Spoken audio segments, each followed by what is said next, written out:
কথা বলেছিলাম যে আমরা কোন চ্যাপ্টার পড়াবো। আমাদের 7-8 পড়ানো হয়েছে, অর্থাৎ তারপরেও আমাদের ক্লাসে একদিন তোমরা বলেছিলে যে স্যার যদি সময় পাওয়া যায় তাহলে তৃতীয় চ্যাপ্টারের তৃতীয় অধ্যায়ের শেষের দিকটা একটু আমাদের সাথে আলোচনা করেন। তো সেই সুযোগ হয়েছে, আজকে একটা ক্লাস, আগামীকাল একটা ক্লাস আমরা পাচ্ছি। এতে আমি তৃতীয় অধ্যায় তো অনেক বড়, পুরোটা তো শেষ করা যাবে না। আর তৃতীয় অধ্যায় তো প্রথম দিকে আমরা খুব ভালোভাবে পড়েছিলাম, শেষের দিকে দ্রুত শেষ করতে হয়েছিল আমাদের পরীক্ষার কারণে। তো আমি শেষের 2টা ক্লাস নেব শেষের অংশগুলো থেকে, টপিকগুলো থেকে। তো আমি শুরু করতে চাই বেঙ্গল প্যাক্ট বা বাংলা চুক্তি থেকে,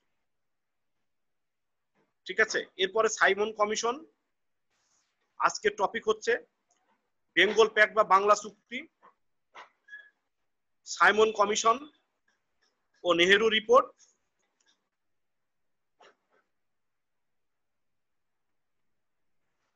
এবং জিন্নার 14 দফা, গোল টেবিল বৈঠক, প্রথম গোল টেবিল বৈঠক, দ্বিতীয় গোল টেবিল বৈঠক, তৃতীয় গোল টেবিল বৈঠক এবং 1935 খ্রিস্টাব্দের ভারত শাসন আইন। আমরা এটাই আজকে আলোচনা করব। তো তোমরা মনোযোগ সহকারে আমার কথাগুলো শুনবে, স্ক্রিনের দিকে তাকাবে। তো তোমাদের স্ক্রিনে সম্ভবত বেঙ্গল প্যাক্টটা স্ক্রিনে নাও দেখা যেতে পারে, তো আমার কথাটা মনোযোগ সহকারে শুনবে। সাইমন কমিশন থেকে পুরোটাই তোমরা রিপোর্ট ইয়েতে পাবে স্ক্রিনে, ঠিক আছে? হ্যালো, জি স্যার। আমাকে শুনতে পাচ্ছ? হ্যাঁ স্যার। কথা কি পরিষ্কার শোনা যায়? হ্যাঁ স্যার, পরিষ্কার শোনা যাচ্ছে। আচ্ছা, গুড। তাহলে আমরা শুরু করতে পারি নাকি? অলরেডি 8 মিনিট হয়ে গেছে, তোমরা দেরিতে ঢুকো অনেকেই। হ্যাঁ, তো যাই হোক, বেঙ্গল প্যাক্ট বা বাংলা চুক্তি 1923 খ্রিস্টাব্দ। বাংলায় হিন্দু মুসলিম সমস্যা দূর করার জন্য স্বরাজ দলের নেতা চিত্তরঞ্জন দাস যে চুক্তি সম্পাদন করেছিলেন, ইতিহাসে তা বেঙ্গল প্যাক্ট বা বাংলা চুক্তি নামে খ্যাত। নিঃসন্দেহে তার এই প্রচেষ্টা হিন্দু মুসলিম ঐক্যের পথ প্রশস্ত করেছিল। সিআর দাস ফর্মুলা নামে খ্যাত বাংলা চুক্তি সম্পাদন করতে যেসব মুসলমান নেতা গুরুত্বপূর্ণ ভূমিকা পালন করেছিলেন তাদের মধ্যে উল্লেখযোগ্য হচ্ছেন আব্দুল করিম, মুজিবুর রহমান, আকরাম খান, মনিরুজ্জামান ইসলামাবাদী। এছাড়া স্যার আব্দুর রহিম, একে ফজলুল হক, হোসেন শহীদ সোহরাওয়ার্দী সমঝোতা চুক্তি সম্পাদনের সহযোগিতা ও এতে স্বাক্ষর প্রদান করেন। অপরদিকে বাংলার কংগ্রেস নেতা সুভাষচন্দ্র বসু চুক্তিতে স্বাক্ষর করেন। তাদের সম্মিলিত উদ্যোগে বেঙ্গল প্যাক্ট আনুষ্ঠানিকভাবে গৃহীত হয়। 1923 খ্রিস্টাব্দের 16 ডিসেম্বর স্বাক্ষরিত চুক্তিতে মুসলমানদের বিভিন্ন সুবিধা প্রদান করার শর্তই ছিল মূল বিষয়। সেই শর্তগুলো তোমাদের আমি পড়ে শোনাচ্ছি। স্বায়ত্ত শাসন প্রতিষ্ঠিত হলে বাংলার প্রত্যেক সম্প্রদায় নিজ নিজ অধিকার পাবে। লোক সংখ্যার অনুপাতে এ স্বতন্ত্র নির্বাচন প্রথায় বাংলাদেশ ব্যবস্থাপক পরিষদে প্রতিনিধিত্বের ব্যবস্থা হবে। 2, স্থানীয় স্বায়ত্তশাসিত প্রতিষ্ঠানগুলোতে প্রত্যেক জেলার সংখ্যাগরিষ্ঠ সম্প্রদায় শতকরা 60টি আসন পাবে এবং সংখ্যালঘু সম্প্রদায় শতকরা 40টি আসন পাবে। 3, সরকারি দপ্তরে মুসলমানদের জন্য শতকরা 55% চাকরি সংরক্ষিত থাকবে। 4, কোন সম্প্রদায়ের ধর্মীয় বিষয়ে আইন পাশ করতে হলে আইনসভায় নির্বাচিত উক্ত সম্প্রদায়ের 3/4 সদস্যের সমর্থন থাকতে হবে। 5, মসজিদের সামনে গান বাজনা সহ কোনো মিছিল করা যাবে না এবং গরু জবাই করার ব্যাপারে কোনরূপ হস্তক্ষেপ করা হবে না। এই ছিল বেঙ্গল প্যাক্টের মূল শর্তগুলো। এবং বেঙ্গল প্যাক্টের অবসান। বাংলাদেশের রাজনীতি এবং সমাজে হিন্দু মুসলমানদের মধ্যে সাম্প্রদায়িক সম্প্রীতি স্থাপনের দলিল ছিল বেঙ্গল প্যাক্ট বা বাংলা চুক্তি। এ চুক্তির কারণেই মুসলমানের আস্থা অর্জন করে স্বরাজ পার্টি নির্বাচনে সংখ্যাগরিষ্ঠতা লাভে সক্ষম হয়। অপরদিকে হোসেন শহীদ সোহরাওয়ার্দী কলকাতা ডেপুটি মেয়র নির্বাচিত হন এবং মুসলমানরা কর্পোরেশনের চাকরি লাভে সক্ষম হয়। বাংলা তথা ভারতীয় উপমহাদেশের হিন্দু মুসলমান সমস্যার সমাধানের উদ্দেশ্যে সিআর দাসের পদক্ষেপ যেমন বাস্তবধর্মী ছিল তেমন ছিল প্রশংসনীয়। কিন্তু দুর্ভাগ্যক্রমে তিনি বেঁচে থাকতেই হিন্দু পত্রিকাগুলো, রক্ষণশীল হিন্দু সমাজ, গান্ধীজির সমর্থক কংগ্রেস দল ও স্বরাজ দল বিরোধী হিন্দুরা বেঙ্গল প্যাক্টের তীব্র বিরোধিতা করে। অপরদিকে হিন্দু মহাসভার শুদ্ধি ও সংগঠন নামক আন্দোলন এবং মুসলমানদের তাবলিগ ও তানজিম নামক আন্দোলন সাম্প্রদায়িক সম্প্রীতি বিনষ্ট করে। 1925 খ্রিস্টাব্দে 16 জুন চিত্তরঞ্জন দাসের অকাল মৃত্যুতে হিন্দু মুসলিম ঐক্যের পথ চিরদিনের জন্য বন্ধ হয়ে যায়। এছাড়া কংগ্রেস এবং অন্যান্য নেতৃবৃন্দ বেঙ্গল প্যাক্টের বিষয়ে উদাসীন থাকে। পরের বছর অর্থাৎ 1926 খ্রিস্টাব্দে কলকাতা এবং পরে ঢাকায় হিন্দু মুসলিম দাঙ্গার কারণে উভয় সম্প্রদায়ের মধ্যকার সম্প্রীতি নষ্ট হলে এই চুক্তি বাস্তবায়নের সকল পথ রুদ্ধ হয়ে যায়। এখন সাইমন কমিশন।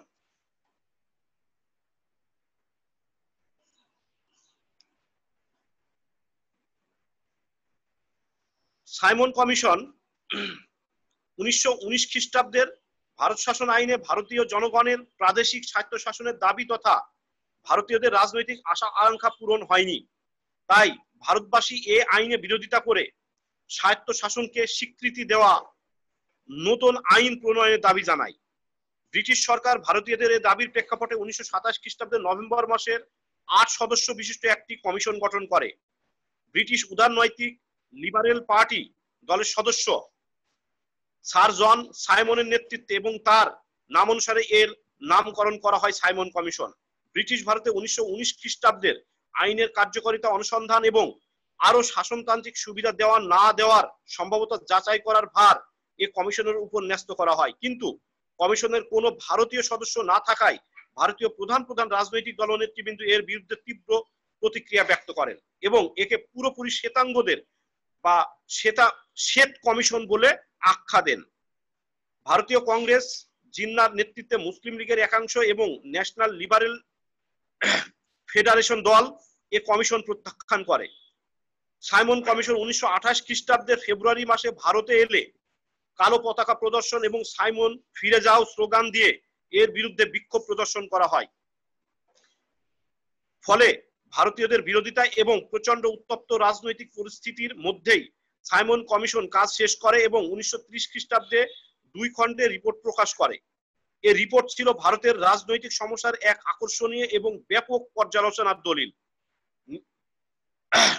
সাইমন কমিশনের উল্লেখযোগ্য সুপারিশগুলো তোমাদের সামনে আমি তুলে ধরছি। 1. সাইমন কমিশন সাংবিধানিক বিকাশের লক্ষ্যে ভারতে যুক্তরাষ্ট্র অল ইন্ডিয়ান ফেডারেশন গঠনের সুপারিশ করে। ব্রিটিশ শাসিত প্রদেশসমূহ এবং দেশীয় রাজ্যগুলোর সমন্বয়ে ফেডারেশন গঠিত হবে বলে মত প্রকাশ করা হয়। 2. ব্রিটিশ ভারতের প্রদেশগুলোতে কমিশন দ্বৈত শাসন ব্যবস্থার অবসান ঘটানোর সুপারিশ করে। সংরক্ষিত ও হস্তান্তরিত বিষয়াদির তালিকা বাদ দিয়ে প্রতিটি প্রদেশে একক প্রশাসন প্রতিষ্ঠার জন্য কমিশন সুপারিশ রাখে।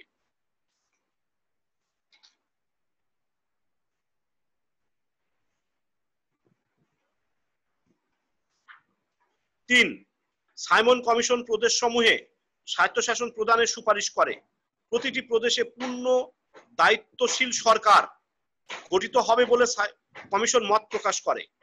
এ স্বায়ত্তশাসিত প্রদেশগুলোই পরবর্তীকালে প্রস্তাবিত ফেডারেশন কাঠামোর ভিত্তি বলে পরিগণিত হয়। 4.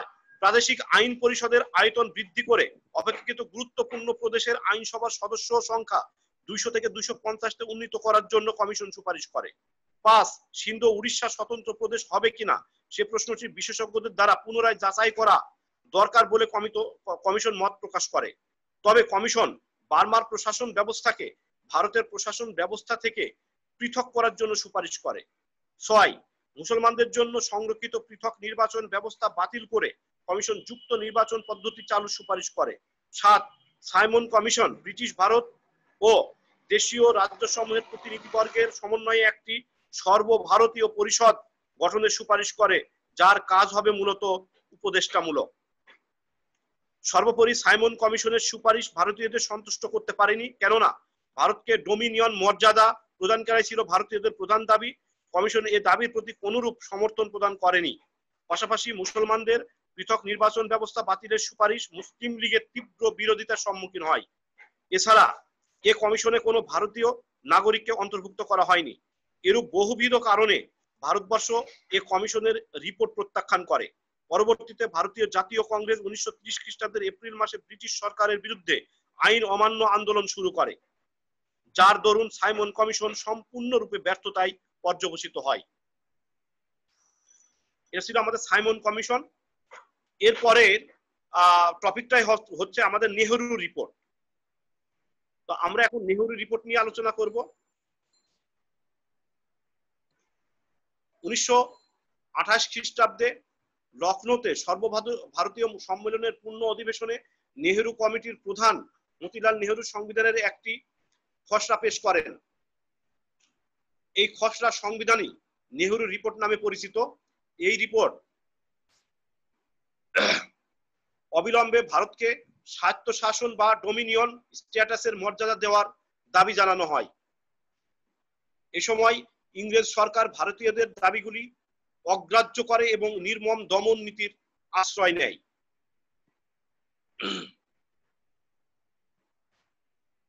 মতিলাল নেহেরুর রিপোর্ট ভারতের সব দল ও মতকে সন্তুষ্ট করতে পারেনি। সংক্ষেপে এটি ভারতের জন্য একটি সর্বসম্মত সংবিধানের খসড়া তৈরি করতে ব্যর্থ হয়। এই ব্যর্থতার বহু কারণ ছিল। যে সর্বদলীয় সম্মেলনের ওপর সংবিধানটি রচনার ভার ন্যস্ত হয়, তার সদস্যরা নানা দল ও মতাদর্শের সমর্থক হয়, তাদের মধ্যে ঐক্যমত্য প্রতিষ্ঠা করা সম্ভব হয়নি। নেহেরু রিপোর্ট সম্পর্কে কংগ্রেসের বেশ কিছু তরুণ সদস্যও ভিন্ন মত পোষণ করেছিলেন। তাদের নেতৃস্থানীয় ছিলেন সুভাষচন্দ্র বসু ও Jawaharlal Nehru. Nehru report dominion status দাবি করেছিল। অন্যদিকে তরুণ ব্যক্তিবর্গ পূর্ণ স্বাধীনতা দাবি করেন। মোহাম্মদ আলী জিন্নাহ ও মুসলিম লীগের বিরোধিতা নেহেরু রিপোর্ট এর মৃত্যু ঘণ্টা বাজিয়ে দেয়। জিন্নাহ হিন্দুদের সঙ্গে আপোষ রফার জন্য অধিকাংশ মুসলমান নেতাকে কয়েকটি শর্তে পৃথক নির্বাচনী ব্যবস্থা পরিত্যাগ করে যৌথ নির্বাচনী ব্যবস্থা মেনে নিতে রাজি করান।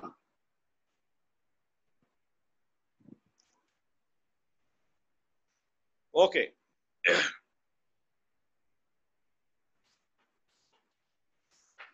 নেহেরু রিপোর্টের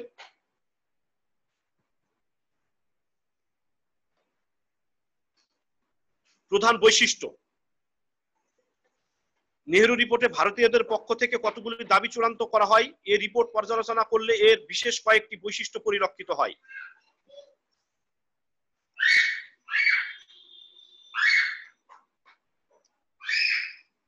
এর মধ্যে কেন্দ্রীয় 1 নম্বর হচ্ছে কেন্দ্রীয় আইনসভায় মুসলমান প্রতিনিধিদের জন্য আসন সংরক্ষণ করা হবে।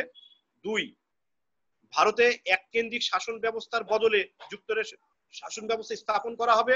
3, পাঞ্জাব ও বাংলায় জনসংখ্যার অনুপাতে প্রাদেশিক আইনসভার প্রতিনিধিদের নির্বাচিত করা হবে। সিন্ধু, বেলুচিস্তান ও উত্তর পশ্চিম সীমান্ত প্রদেশকে মুসলিম সংখ্যাগরিষ্ঠ প্রদেশে পরিণত করা হবে। 5, সমস্ত প্রদেশের সংখ্যালঘুদের জন্য আইন সভা গুলিতে আসন সংরক্ষিত থাকবে। 1927 সালের মে মাসে অল ইন্ডিয়া কংগ্রেস কমিটি 1927 সালের ডিসেম্বর মাদ্রাজে কংগ্রেসে মোহাম্মদ আলী জিন্নাহর এইসব দাবি মেনে নেয়। কিন্তু মতিলাল নেহেরু ও তেজ বাহাদুর সপ্রু, যারা নেহেরু রিপোর্ট তৈরি করেন, তারা প্রধানত হিন্দু মহাসভার নেতৃবৃন্দের চাপে মোহাম্মদ আলী জিন্নাহর অধিকাংশ দাবি অগ্রাহ্য করেন। এতে মোহাম্মদ আলী জিন্নাহ স্বভাবতই ক্ষুব্ধ হন, কিন্তু হতাশ না হয়ে তিনি 1928 সালে অনুষ্ঠিত কংগ্রেসের সর্বদলীয় সম্মেলনের শেষ বৈঠকে তার পুরনো দাবিগুলির কিঞ্চিত রদবদল করে আবার পেশ করেন। এই সম্মেলনে তিনি হিন্দু মুসলমানদের ঐক্যের প্রয়োজনীয়তার স্বার্থে তার দাবিগুলি মেনে নেওয়ার জন্য আহ্বান জানান। এটা ছিল আমাদের নেহেরু রিপোর্টের মোটামুটি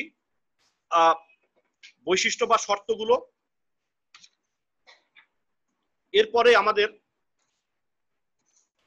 পরের অধ্যায় রয়েছে, এই পরের টপিক হচ্ছে জিন্নাহর 14 দফা ও গোল টেবিল বৈঠক। ওকে, জিন্নাহর 14 দফা।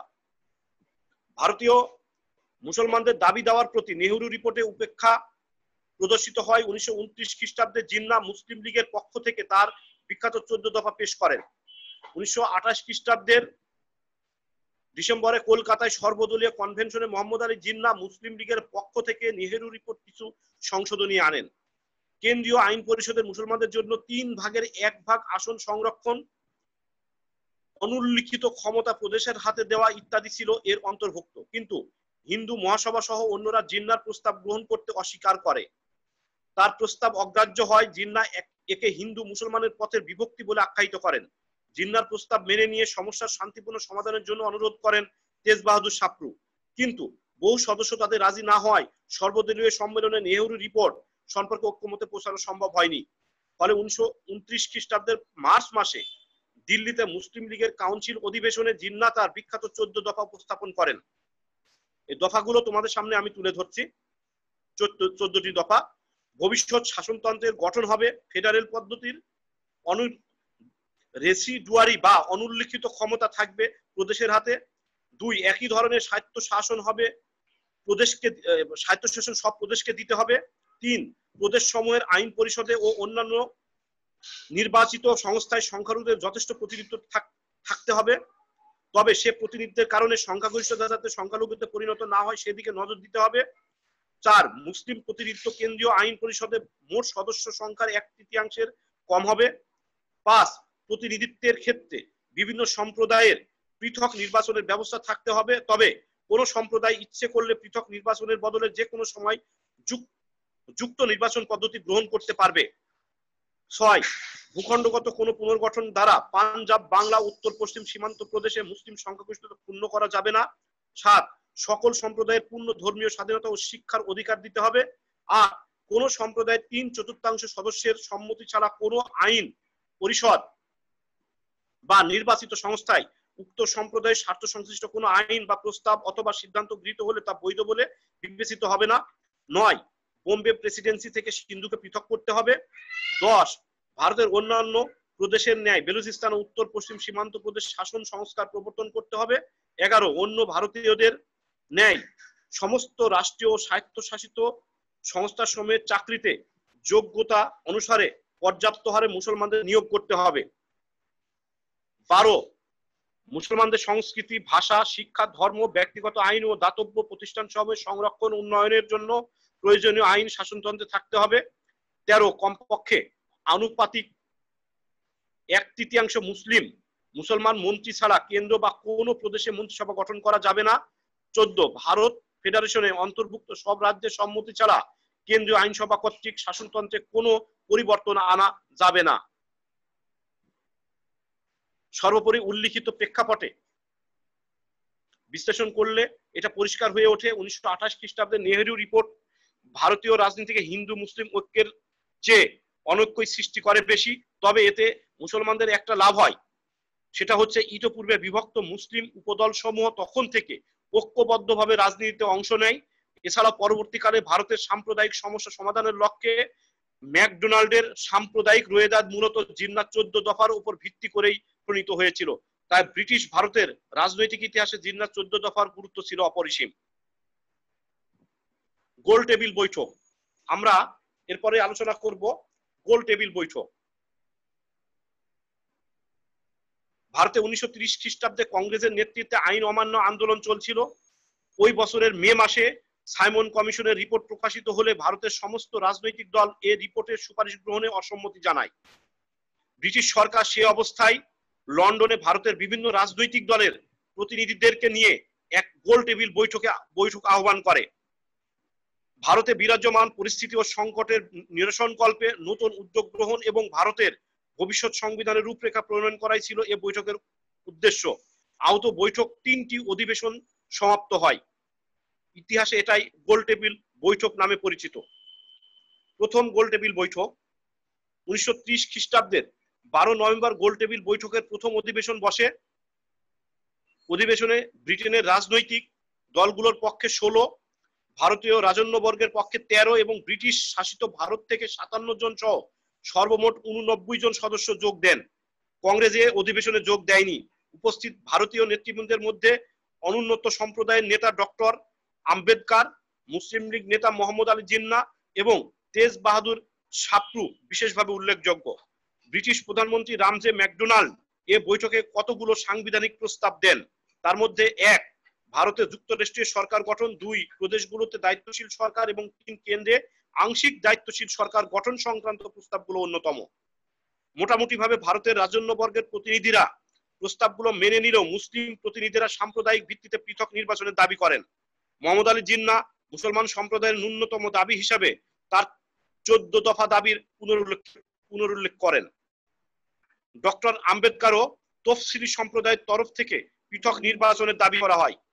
হিন্দু প্রতিনিধিরা যৌথ নির্বাচনের পক্ষে ছিলেন, যদিও তারা সংখ্যালঘুদের জন্য আসন সংরক্ষণ নীতি সমর্থন করেন। এক পর্যায়ে সাম্প্রদায়িক প্রশ্নে মতদ্বৈধতার কারণে কংগ্রেস এ বৈঠক বর্জন করায় গোল টেবিল বৈঠক মুলতবি ঘোষণা করা হয়।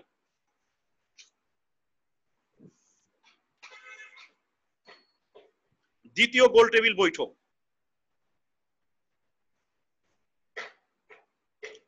হ্যালো, আমাকে শুনতে পাচ্ছ? হ্যালো, ওকে। 1931 খ্রিস্টাব্দে গান্ধী আরউইন চুক্তির পর লন্ডনের দ্বিতীয় গোল টেবিল বৈঠকের আয়োজন করা হয়। কংগ্রেসের একক প্রতিনিধি রূপে মিস্টার গান্ধী এ বৈঠকে যোগদান করেন। ফেডারেল ব্যবস্থা ও সংখ্যালঘু প্রশ্নে এ দুটি ছিল বৈঠকের প্রধান আলোচ্য বিষয়। শুরুতে গান্ধী কংগ্রেসকে ভারতীয় জনগণের প্রতিনিধিদের একমাত্র দাবিদার বললে উপস্থিত অন্যান্য ভারতীয় নেতৃবৃন্দ সম্মিলিতভাবে এর তীব্র প্রতিবাদ জানান। মুসলিম লীগ অন্তর্বর্তীকালীন মেয়াদে কেন্দ্রে দ্বৈত শাসন ব্যবস্থার প্রবর্তনের ব্যাপারে এর পূর্ব সিদ্ধান্তে অটল থাকে, কিন্তু গান্ধী এতে রাজি ছিলেন না। বরং তিনি অবিলম্বে কেন্দ্রে ও প্রদেশে একই সঙ্গে দায়িত্বশীল সরকার প্রতিষ্ঠার দাবি জানান। পাশাপাশি বড়লাটের বিশেষ ক্ষমতায় তিনি বিরোধিতা করেন, কিন্তু সংখ্যালঘুদের প্রশ্নই বড় হয়ে দেখা দেয়।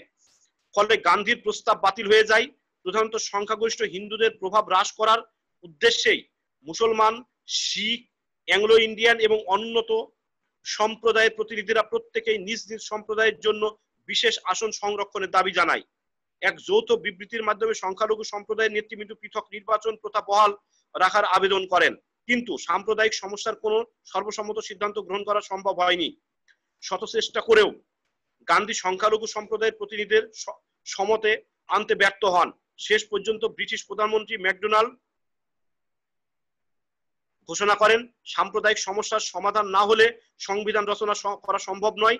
ভারতবাসী এ বিষয়ে একমত হলে তবে ব্রিটিশ সরকারের কিছু করণীয় আছে।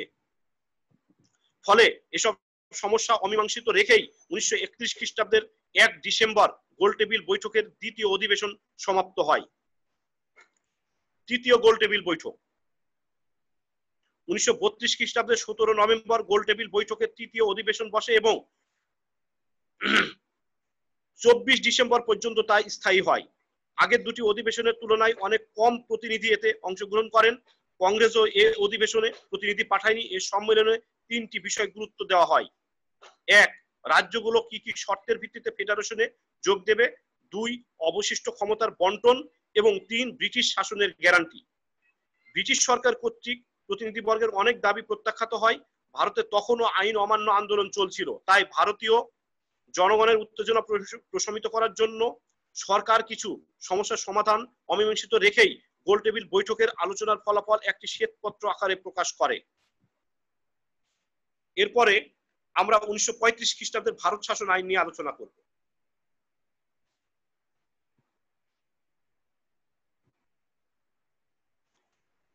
ভারতের শাসনতান্ত্রিক ইতিহাসে 1935 খ্রিস্টাব্দের ভারত শাসন আইনটি গুরুত্বপূর্ণ স্থান দখল করে রয়েছে। 1947 খ্রিস্টাব্দে ভারত বিভক্তির সময় এমনকি স্বাধীন রাষ্ট্র ভারত ও পাকিস্তানের নিজস্ব সংবিধান তৈরি না হওয়া পর্যন্ত এই আইনটি সংশোধিত আকারে কার্যকরী ছিল। 3টি গোলটেবিল বৈঠকে আলোচনা করেও শাসনতান্ত্রিক সমস্যার কোনো সমাধান হয়নি। তাই ব্রিটিশ প্রধানমন্ত্রী রামজে ম্যাকডোনাল্ড আইনসভায় বিভিন্ন সম্প্রদায়ের প্রতিনিধিত্বের প্রশ্নে স্বীয় সিদ্ধান্তে এক সাম্প্রদায়িক রোয়েদাদ ঘোষণা করেন, কিন্তু কংগ্রেস সহ বিভিন্ন দল ও সম্প্রদায়ের তীব্র নিন্দা জানায়। ফলে ব্রিটিশ সরকার সাইমন কমিশনের রিপোর্ট এবং 1933 খ্রিস্টাব্দ শ্বেতপত্রের আলোকে পরের বছর ভারতের জন্য একটা নতুন সংবিধানের খসড়া প্রকাশ করে। এ খসড়ার ভিত্তিতে 1935 খ্রিস্টাব্দে ব্রিটিশ পার্লামেন্টের উভয় হাউসে ভারতের শাসন কার্যের জন্য একটা নতুন শাসনতন্ত্র গৃহীত হয়। ইতিহাসে এটাই 1935 খ্রিস্টাব্দের ভারত শাসন আইন নামে বিখ্যাত। ভারত শাসন আইনের প্রধান বৈশিষ্ট্য: প্রথমত, ব্রিটিশ ভারতের প্রদেশসমূহ ও দেশীয় রাজ্যগুলোকে নিয়ে একটা যুক্তরাষ্ট্র গঠিত হবে। যুক্তরাষ্ট্রের শাসনভার গভর্নর জেনারেল ও তার মন্ত্রিসভার হাতে ন্যস্ত থাকবে। মন্ত্রীগণ আইনসভার মধ্য থেকে গভর্নর জেনারেল কর্তৃক নিয়োজিত হবেন এবং তারা আইনসভার নিকট দায়ী থাকবেন। দ্বিতীয়ত, স্বায়ত্তশাসনের পরিবর্তে এই আইনে প্রদেশগুলোতে স্বায়ত্তশাসনের ব্যবস্থা করা হয়। নতুন আইন অনুযায়ী প্রদেশের শাসন ব্যবস্থার প্রধান হবেন একজন গভর্নর। জনগণের নির্বাচনে গঠিত হবে একটি আইনসভা। এই আইনসভার সদস্যদের মধ্য থেকে গভর্নরকে পরামর্শ দান ও সাহায্যের জন্য একটি মন্ত্রিসভা গঠিত হবে। আইন শৃঙ্খলা প্রভৃতি গুরুত্বপূর্ণ বিষয় গভর্নরের এখতিয়ারে থাকবে। মন্ত্রীগণ তাদের কাজের জন্য দায়ী থাকবেন প্রাদেশিক আইনসভার নিকট। গভর্নরকে বিশেষ ক্ষমতাও দেওয়া হয়। সে ক্ষমতা বলে তিনি ইচ্ছা করলে আইনসভা মন্ত্রিসভা ভেঙে দিতে পারতেন। তাছাড়া যে কোনো অর্ডিন্যান্স বা জরুরি আইন প্রণয়নের ক্ষমতাও তার হাতে ন্যস্ত ছিল। তৃতীয়ত, 1935 খ্রিস্টাব্দের আইনে কেন্দ্রে একটা দ্বিকক্ষ বিশিষ্ট আইনসভা গঠনের ব্যবস্থা ছিল। উচ্চ কক্ষটি রাষ্ট্রসভা এবং নিম্ন কক্ষ ফেডারেল পরিষদ নামে অভিহিত হবে বলে স্থির হয়। মোট 11টি গভর্নর শাসিত প্রদেশের মধ্যে 6টিতে দ্বিকক্ষ বিশিষ্ট আইনসভা এবং অবশিষ্ট 5টিতে এক কক্ষ বিশিষ্ট আইনসভা প্রবর্তিত হয়। 1932 খ্রিস্টাব্দের সাম্প্রদায়িক রোয়েদাদ অনুযায়ী কেন্দ্রের ন্যায় বিভিন্ন প্রদেশে মুসলিম ও অনুন্নত শ্রেণীর জন্য পৃথক নির্বাচন ব্যবস্থার প্রচলন করা হয়। চতুর্থত, কেন্দ্রীয় সরকারের শাসন কার্য সংরক্ষিত হস্তান্তরিত দুভাগে বিভক্ত হবে। সংরক্ষিত বিষয়গুলোতে যেমন দেশ রক্ষা, বৈদেশিক সম্পর্ক, ধর্ম উপজাতি সম্পর্কিত বিষয় ইত্যাদি পরিচালনার দায়িত্ব গভর্নর জেনারেল ও 3 জন উপদেষ্টার হাতে ন্যস্ত থাকবে। হস্তান্তরিত বিষয়গুলো যথা শিক্ষা, স্বাস্থ্য, আইন শৃঙ্খলা রক্ষা ইত্যাদি গভর্নর জেনারেল কর্তৃক মন্ত্রী পরিষদের পরামর্শ অনুসারে পরিচালিত হবে। ক্ষমতার বন্টন দ্বারা কেন্দ্রে দ্বৈত শাসন প্রবর্তনের পরিকল্পনা করা হয়। এই আইনে গভর্নর জেনারেলকে স্বেচ্ছাধীন ক্ষমতাও দেওয়া হয়। তিনি ইচ্ছা করলে আইনসভার পরামর্শ না নিয়ে মন্ত্রিসভা ভেঙে দিতে পারবেন। যুক্তরাষ্ট্রে দেশীয় রাজ্যগুলোর যোগদান স্বেচ্ছামূলক করা হয়। আইনে এটাও বলা হয়, ফেডারেল আইনসভার উচ্চ পরিষদের মোট আসন সংখ্যার অর্ধেক দেশীয় রাজ্যগুলো দ্বারা পূর্ণ না হওয়া পর্যন্ত যুক্তরাষ্ট্র গঠন করা সম্ভব হবে না। পঞ্চমত, ভারত সচিবের কাউন্সিল এই আইনের বলে বিলুপ্ত হয়। বার্মাকে ভারত থেকে আলাদা করা হয়। সিন্ধু ও উড়িষ্যা নামে 2টি নতুন প্রদেশ গঠিত হয়। যুক্তরাষ্ট্রীয় ব্যবস্থার পরিপূর্ণরূপে এই আইনে একটি যুক্তরাষ্ট্রীয় আদালত প্রতিষ্ঠা করার ব্যবস্থা নেওয়া হয়। 1935 সালের আইনের প্রতিক্রিয়া: সর্বভারতীয় যুক্তরাষ্ট্র আইনের গঠনের সর্বভারতীয় যুক্তরাষ্ট্র গঠনের যে পরিকল্পনা করা হয়েছিল 1935 খ্রিস্টাব্দে ভারত শাসন আইন দ্বারা তা কার্যকর করা হয়নি। তৎকালীন কোন রাজনৈতিক দল এ আইনে সন্তুষ্ট হতে পারেনি। কংগ্রেস এ আইনের তীব্র নিন্দা জানায়। জওহরলাল নেহরু একে দাসত্বের এক নতুন অধ্যায় বলে অভিহিত করেন। কংগ্রেস সভাপতি রাজেন্দ্র প্রসাদ অভিযোগ করে এই আইনে স্বায়ত্তশাসনের স্বাভাবিক অগ্রগতির কোনো লক্ষণ নেই। এছাড়াও হিন্দু মহাসভা এই আইন সমর্থন করেনি। মুসলিম লীগ নেতা মোহাম্মদ আলী জিন্নাহ এই আইনে প্রস্তাবিত যুক্তরাষ্ট্রীয় পদ্ধতির সমালোচনার পাশাপাশি প্রাদেশিক স্বায়ত্তশাসনের বিধানগুলো সমর্থন করেন। এটা হচ্ছে আমাদের, তোমাদের যেহেতু আমাদের হাতে এখনো 5-6 মিনিট সময় আছে, আমরা যদিও, হ্যালো আমাকে শুনতে পাচ্ছ?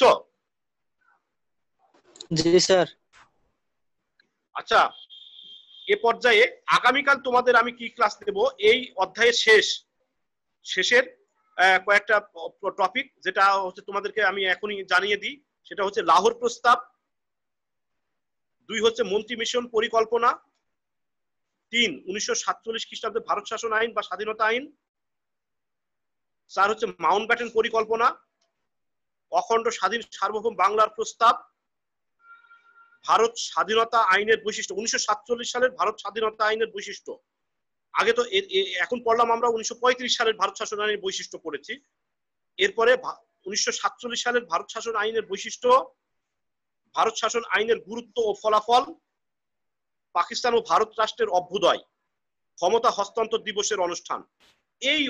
এই টপিকগুলো নিয়ে আমি আগামীকাল তোমাদের সামনে আলোচনা করব। আর এখন যেহেতু আমাদের হাতে আরো 5 মিনিট সময় আছে, আমরা এ পর্যায়ে খিলাফত ও অসহযোগ আন্দোলনটা নিয়ে একটু আলোচনা করতে পারি। আমাকে শুনতে পাচ্ছ? জি স্যার। জি স্যার। খিলাফত ও এই চ্যাপ্টারের মধ্যে খিলাফত ও অসহযোগ আন্দোলনটা আমি এই টপিকটা তোমাদেরকে পড়িয়ে দিই, তাহলে আমাদের এটুকু জানা হলো আর কি।